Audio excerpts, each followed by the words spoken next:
สบายดีทุกคนที่เขามาเบิ่งคลิปนี้มื้อนี้โบสิพาทุกคนไปเบิ่งดุงลิงอยู่เมืองจำพรแขวงสะวรรณเขตว่าลิงจะหลายส่ำใดฉะนั้นเฮาจะไปลุยกันเลย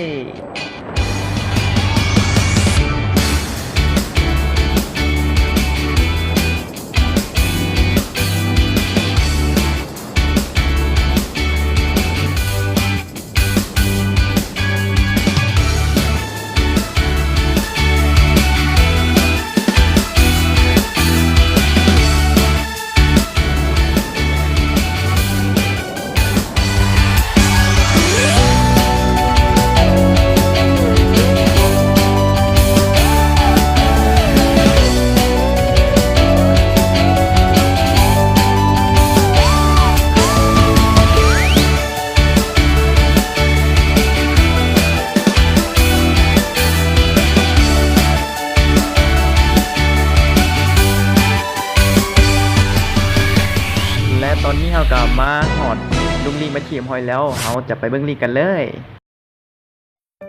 เมื่อเราหอดดุงลิงแล้วเราก็ไปซื้อขนมหมากกล้วยให้มันกินก่อนเลย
เด้อรถสิตำ